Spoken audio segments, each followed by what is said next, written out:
Hello everyone, welcome to the electrical object academy. Friends, आज हम लोग नेटवर्क थ्योरी में पार्ट नंबर 2 डिस्कस करेंगे।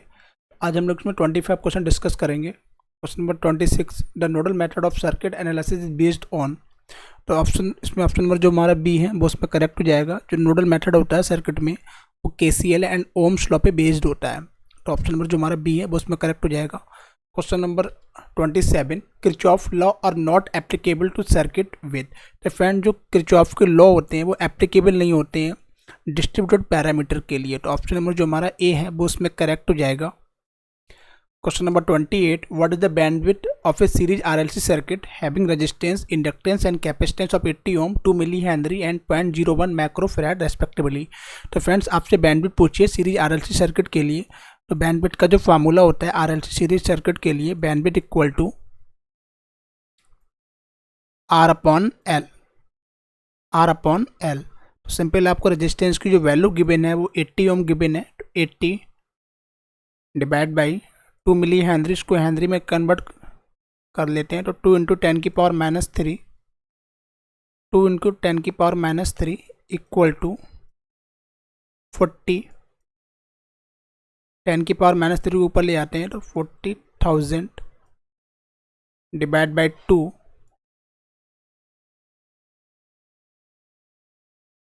Equal to 20,000 hertz.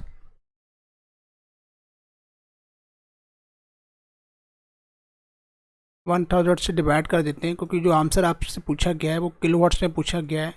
तो जो आपको आंसर आ जाएगा वो 20 किलो हर्ट्स। तो ऑप्शन नंबर जो हमारा बी है वो उसमें करेक्ट हो जाएगा।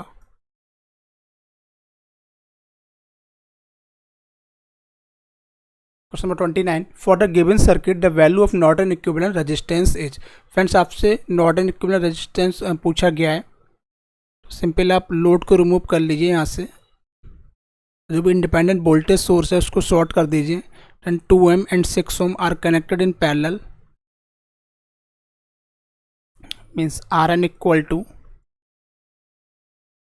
2 multiply by 6 upon 2 plus 6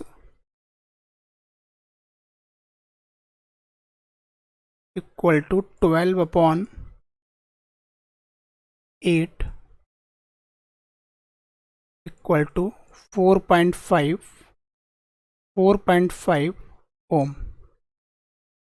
option number जो हमारा ए है वो उसमें करेक्ट हो जाएगा। Question number 30, two unequal resistance are connected in parallel, then option number A large current flow through higher resistance, option number B less current flow through smaller resistance, option number C equal current flow through both the resistance, option number D large current flow through smaller resistance. तो friends, आपको पता है resistance and current में inversely relation होता है, means I is inversely proportional to 1/r। Means अगर resistance की value ज़्यादा है तो उसमें करंट जो है बहुत कम फ्लो होगी, और रेजिस्टेंस की वैल्यू अगर कम है तो उसमें करंट की वैल्यू ज़्यादा होगी। मीन्स तो ऑप्शन नंबर जो हमारा डी है वो उसमें करेक्ट हो जाएगा, large current flow through smaller resistance. Question number 31, a series RLC circuit has a resonance frequency of 175 kilo hertz and quality factor equal to 50, find the bandwidth of the circuit. Friends, आपसे bandwidth पूछा जा रहा है। तो bandwidth का जो formula होता है सीरीज आरएलसी सर्किट के लिए, तो bandwidth equal to resonance frequency FR upon quality factor Q। Resonance frequency आपको गिवन है 175 kilo hertz and quality factor भी गिवन है 50।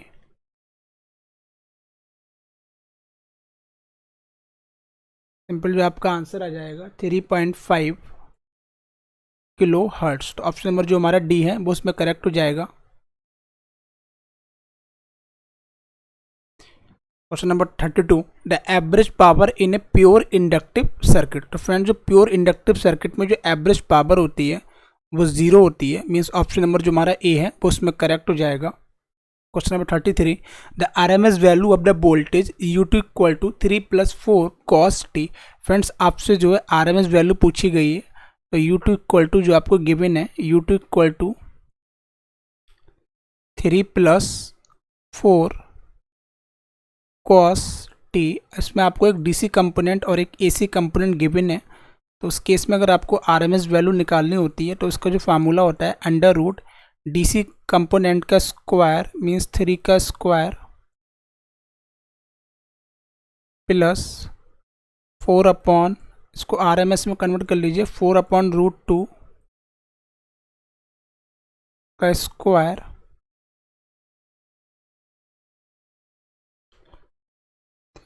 ये हो जाएगा अंडर रूट 3 का स्क्वायर 9 प्लस 16 अपॉन 2 मीन्स 8, तो 9 plus 8 equal to 17 volt, √17 volt. तो ऑप्शन नंबर जो हमारा ए है वो उसमें करेक्ट हो जाएगा।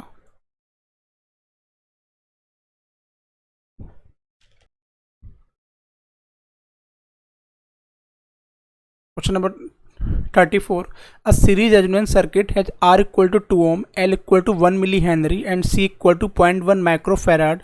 The value of quality factor is, तो फ्रेंड्स आपसे क्वालिटी फैक्टर पूछा जा रहा है। तो सीरीज रेजोनेंस सर्किट में जो क्वालिटी फैक्टर का जो फार्मूला होता है Q equal to 1 upon R root L upon C। Simple आपको उसमें वैल्यू पुट करनी है। 1 अपॉन आर रेजिस्टेंस आपको गिवन है 2 ओम, अंडर रूट इंडक्टेंस आपको गिवन है 1 मिली हेनरी, इसको हेनरी में कन्वर्ट कर लेते हैं, 1 इंटू 10 की पावर -3 डिवाइड बाई कैपेसिटेंस आपको गिवन है 0.1 माइक्रोफैराड, तो 0.1 इंटू 10 की पावर -6 हो जाएगा 1/2 अंडर रूट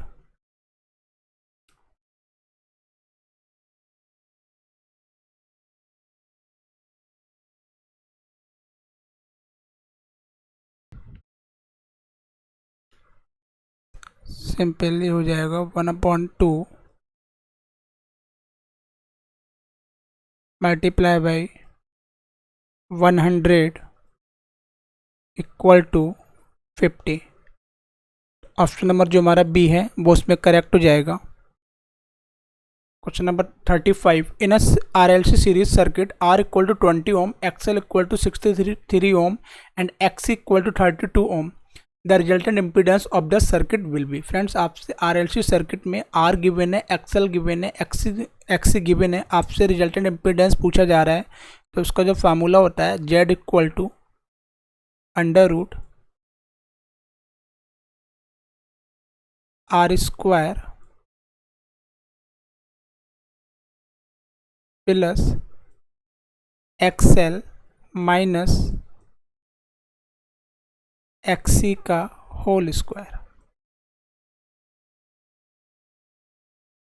सिंपल आपको वैल्यू पुट करनी है इसमें। रेजिस्टेंस आपको गिवन है 20 ओम,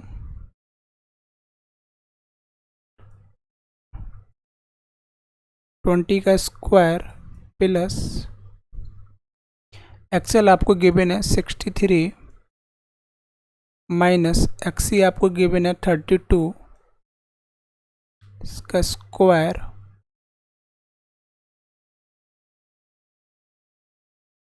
इसको आप सॉल्व कर लीजिए।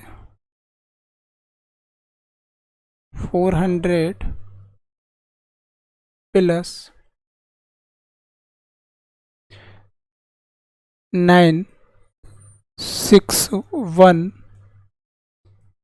इक्वल टू, इसको आप जब ऐड कर लेंगे तो ये हो जाएगा 1361 and 1361 is the root of near about 37 ohms. तो ऑप्शन नंबर जो हमारा सी है वो उसमें करेक्ट हो जाएगा, ओम।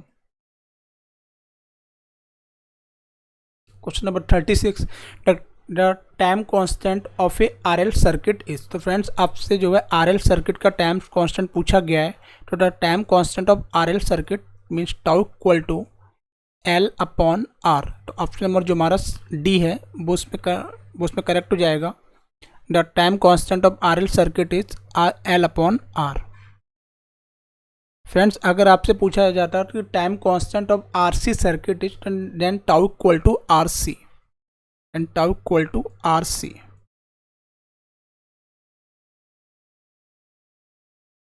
तो इसमें ऑप्शन नंबर जो हमारा डी है वो करेक्ट हो जाएगा। Question number 37, what is peak factor of A sinusoidal wave. तो फ्रेंड्स जो साइनसॉइडल वेव के लिए जो पीक फैक्टर होता है उसकी जो वैल्यू होती है वो 1.414। तो ऑप्शन नंबर जो हमारा वी है वो उसमें करेक्ट हो जाएगा। Question number 38, in a circuit containing R, L and C, power loss can take place in। तो friends circuit containing R, L and C, power loss can take place only in resistance। तो option number जो हमारा A है वो उसमें correct हो जाएगा।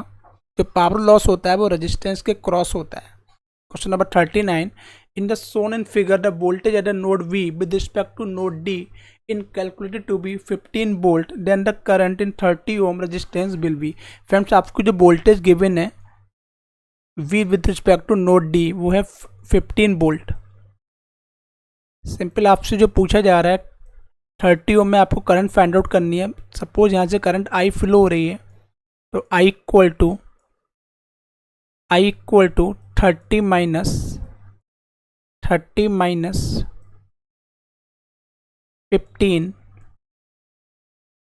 Divide by 30 तो हो जाएगा 15/30 इक्वल टू 0.5 एम्पियर मीन्स। तो ऑप्शन नंबर जो हमारा डी है वो उसमें करेक्ट हो जाएगा। Question number 40, the voltage phasor of a circuit is 10 angle 15 degree and the current phasor is 2 angle -15 degree। the active and reactive power in the circuit are। तो friends आपको active and reactive power find out करनी है। जो angle given है वो 5 equal to 50 -15 degree equal to 30 degree. Friends voltage current के बीच में जो एंगल है वो 30 डिग्री गिवन है। तो आपको जो एक्टिव पावर निकालनी है, रिएक्टिव पावर का जो फार्मूला होता है P equal to VI cos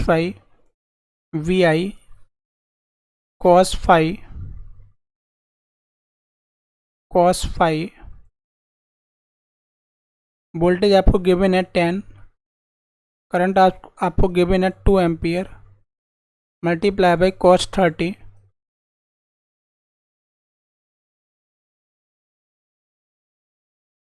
friends हो जाएगा 20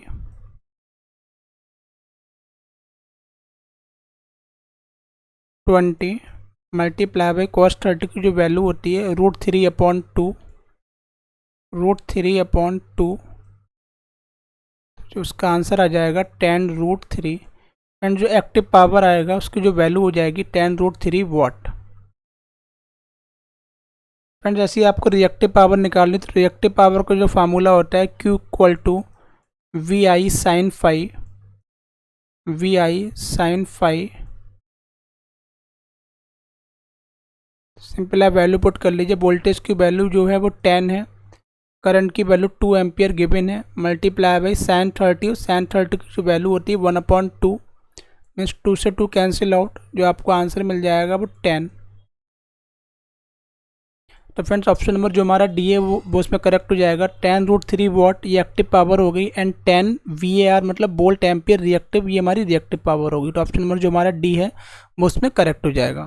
question number 41, which of the following expression is true in case of open circuit parameters. तो फ्रेंड्स आपसे पूछा गया है कि ओपन सर्किट पैरामीटर के केस में इसमें कौन सा एक्सप्रेशन ट्रू है।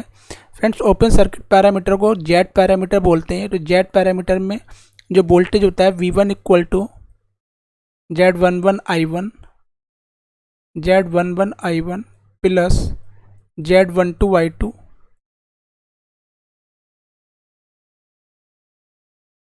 and B2 equal to Z21 I1 plus Z22 I2।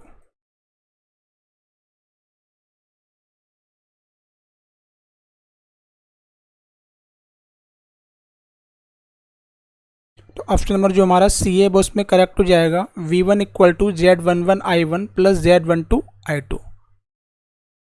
Question number 42, which of the following expression is true in case of short circuit parameter. Friends इसमें आपसे पूछा गया है कि शॉर्ट सर्किट पैरामीटर के केस में कौन सा एक्सप्रेशन ट्रू है। और फ्रेंड्स शॉर्ट सर्किट पैरामीटर को हम लोग बाई पैरामीटर बोलते हैं। तो इस केस में क्या होता है, I1 equal to Y11 V1 Y11 V1 plus Y12 V2 Y12 V2 and I2 equal to Y21 V1 Y21 V1 plus Y22 V2। Friends इसमें I1 equal to Y11 V1 plus Y12 V2 means option number जो हमारा A है वो उसमें correct हो जाएगा। Question number 43, the transfer impedance of the inductor. Friends inductor का आपको इम्पीडेंस पूछा जा रहा है, ट्रांसफर इम्पीडेंस, तो उसका जो फार्मूला हो जाएगा Z equal to SL means option number जो हमारा सी है वो उसमें करेक्ट हो जाएगा। Question number 44, the transfer impedance of the capacitor is. तो फ्रेंड्स कैपेसिटर केस में जो ट्रांसफर इम्पीडेंस होता है वो 1/SC होता है मीन्स ऑप्शन नंबर जो हमारा डी है वो उसमें करेक्ट हो जाएगा। Question number 45, voltage source and terminal voltage can be related as. तो friends a practical voltage source can be represented with a resistor in series with the source, hence there would be some voltage drop at the resistor and the terminal voltage is always lower than the source EMF। तो friend जो option number जो हमारा C है वो उसमें correct हो जाएगा, terminal voltage is always lower than source EMF because of some voltage drop at the resistor. तो ऑप्शन नंबर जो हमारा सी है वो उसमें करेक्ट हो जाएगा। Question number 46, a practical current source can also be represented as. तो friend जो प्रैक्टिकल करंट सोर्स होता है उसको हम लोग रिप्रेजेंट कर सकते हैं, सिंपली आप करंट सोर्स बना लीजिए, करंट सोर्स इसके पैरेलल में एक रेजिस्टेंस लगा लीजिए।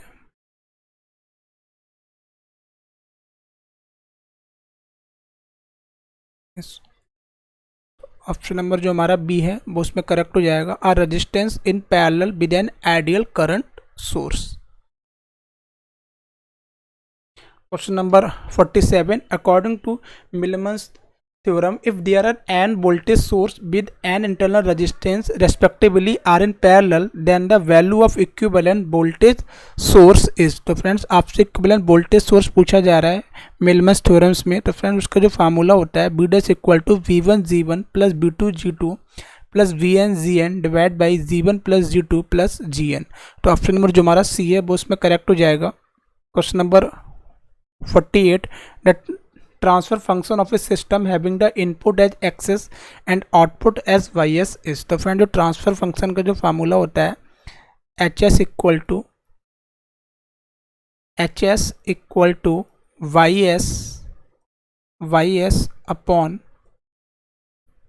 ys upon XS। Option number जो हमारा ए है वो उसमें करेक्ट हो जाएगा ys upon XS। Question number 49, the relation between current and voltage in the case of inductor as. तो फ्रेंड इंडक्टर के केस में वोल्टेज एंड करंट के बीच में जो रिलेशन होता है उसका जो फार्मूला होता है V equal to L DI upon DT। इस ऑप्शन नंबर जो हमारा बी है वो उसमें करेक्ट हो जाएगा। Question number 50, find the equivalent Thevenin resistance between terminal A and B in the circuit shown below. Friends आपसे जो है थेवेनिन रेजिस्टेंस पूछा जा रहा है टर्मिनल ए एंड बी के बीच में। तो फ्रेंड्स यहाँ से आपको RTH फाइंड आउट करना है। फ्रेंड्स उसके लिए जो भी इंडिपेंडेंट वोल्टेज सोर्स है वो शॉर्ट सर्किट हो जाते हैं, तो इसको शॉर्ट सर्किट कर लीजिए, इसको शॉर्ट सर्किट कर लीजिए। Then 10 and 5 ohms are connected in parallel, then RAB equal to 10 multiply by 5 upon 10 plus 5 means 15 equal to 50 divided by 15 equal to 3.33। Option number जो हमारा सी है वो उसमें करेक्ट हो जाएगा।